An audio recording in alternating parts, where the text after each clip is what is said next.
ఖమ్మం ప్రజలను వేధిస్తున్న వరద ముంపు, తాగునీటి సమస్యలకు శాశ్వత పరిష్కారం కోసం ప్రభుత్వం పనులను చేపట్టిందని మంత్రి తుమ్మల నాగేశ్వరరావు తెలిపారు. సీఎం రేవంత్ రెడ్డి పూర్తి సహకారంతో అభివృద్ధి పనులు వేగంగా సాగుతున్నాయని స్పష్టం చేశారు.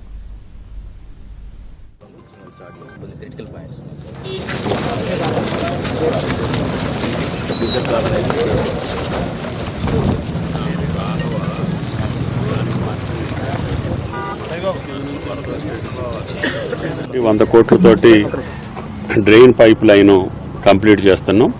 ఆగస్టు 15 కల్లా ఆ యొక్క పైప్ లైన్ పూర్తయి డ్రైన్ వాటర్ పూర్తిగా పైప్ లైన్ ద్వారా బయటకు వెళ్తుంది. అప్పుడు ఈ కెనాల్ ఏదైతే ఈ డ్రైన్ ఉందో దీన్ని కావాల్సినంత విడతకి వైడెన్ చేసి మంచినీళ్ళు వచ్చేటట్టుగా కేవలం వర్షాధారమైనటువంటి వర్షపు నీరే ఈ కెనాల్లో ప్రవహించేటట్టుగా దీని బ్యూటిఫికేషన్ కానీ దీనికి ఇంకొక 250 కోట్ల అవసరం ఉంది. అది కూడా ప్రభుత్వ పరిశీలనలో ఉంది. అంతేకాకుండా మళ్ళీ ఒక 200 కోట్లు అమృత్ పథకం కింద ఈ యొక్క ఖమ్మం పట్టణానికి మంచినీటి సౌకర్యం కోసం 24 ఓవర్ హెడ్ ట్యాంక్స్ తోటి పాటు టోటల్ ఆటోమేషన్ తోటి ఈ నెలలోనే ఆ కార్యక్రమం పనులు ప్రారంభించడం జరుగుద్ది.